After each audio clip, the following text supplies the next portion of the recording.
Hi, everybody, and welcome to this week's episode of 10-Minute Tuesdays, where we take on a career development topic in 10 minutes or less. So today we're going to talk all about references.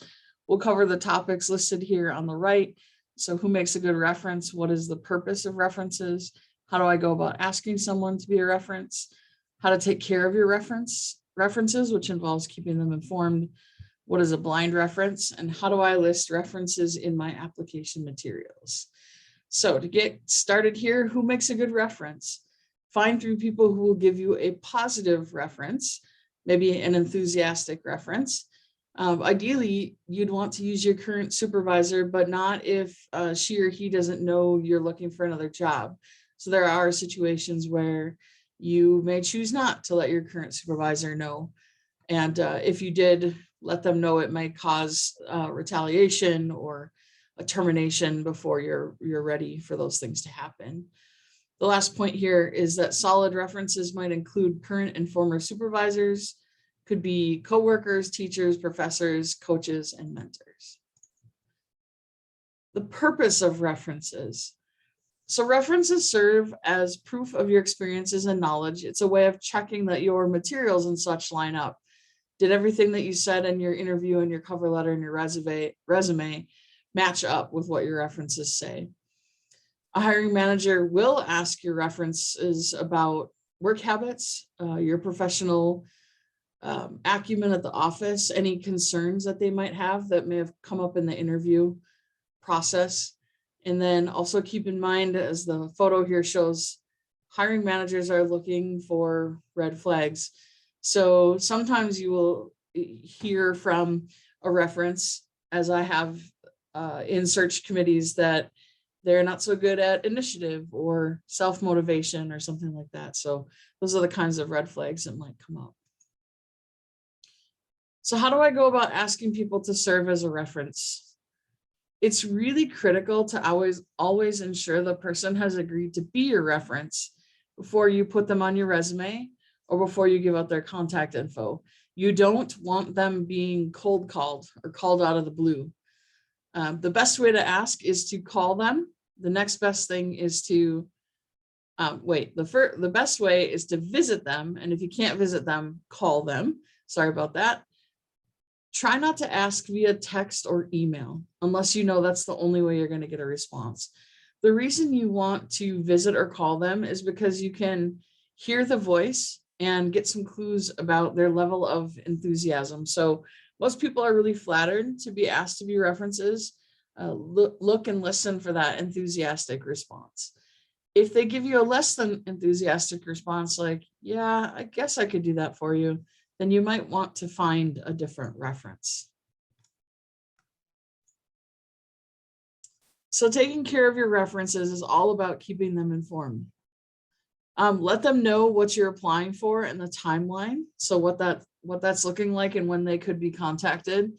Make sure that they have a copy of your resume and cover letter and also the job description. You might need to put that into a Word document because links disappear. Update them when you have an interview. Let them know how it goes.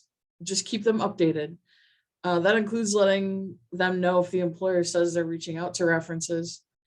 Also, if you happen to drop out of a position or know that you didn't get a position, let them know. And of course, let them know if you do get the position. This is a great way to thank your references. Using a handwritten note is always appreciated. So is a thank you phone call or a video chat. Oftentimes, your reference will want to share with you some things that were asked or any information that they might have gotten from the company. And that is a great way for you to have just more info on your side. And the last point is really important. The better you take care of your references, the more likely they are to sing your praises. So they'll be a better reference for you if you take care of them. What are blind references? This is something that I try to let all students know about these days. A hiring manager could ask the people that you listed to name other people they can talk to about your qualifications and experience and your work ethic. They also could call just a company or an organization that's listed on your resume to see if they can connect with someone who knows you. So my opinion is that this can be a little dangerous, and it certainly is unnerving. You can get around it though. You can say to your, let's say, 3 listed references, just in case they ask you for other people to talk to, here is a list of folks with their number and where they work and their email. And then you talk to those other people just like you do your main references, so that they are aware of what's going on as well. Ethics of this practice, if I take off my career counselor hat, I don't know that this is completely ethical, but I do understand why they do it. Of course, your references, 99% of the time are going to, sing your praises. It's all going to be glowing and so on and so forth. They're trying to figure out, is there any reason to not hire this person? So they go beyond the listed references. And again, the danger in it is that maybe you haven't let your current supervisor know because of fear of retaliation or fear of termination. And then they happen to call your current supervisor and the cat's out of the bag. So that's the little piece about that. Your references page, it's really a separate page that has the same header as your resume and cover letter. Please don't ever write references available upon request, because that is expected and that's kind of a waste of space. So you either include them or don't say anything at all. But most people put them as a last page on the resume. But again, you can choose to not include them. You want to make sure that you follow directions precisely in your references page. 3 references is the most common number requested, but there may be a time when it says 3 to 5, 4, whatever it happens to be, just follow those directions precisely. And as far as the format goes, you want to use the person's first and last name, use a prefix if they have one, doctor, director, whatever it might be. Or you can just use their first and last name. That's fine. The title of that the reference has at the organization, and then also list the organization or the company name. That helps establish relationship.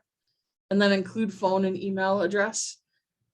Please keep in mind that if you're using faculty or an instructor for a reference, that you, especially over the summer or over breaks, so J-term, spring break, winter break, things like that, if they are not going to be available at their work phone and their work email address, that you have a way that they can be contacted. So you want to have that conversation with them. Also, you can include the physical address, but it's really not needed.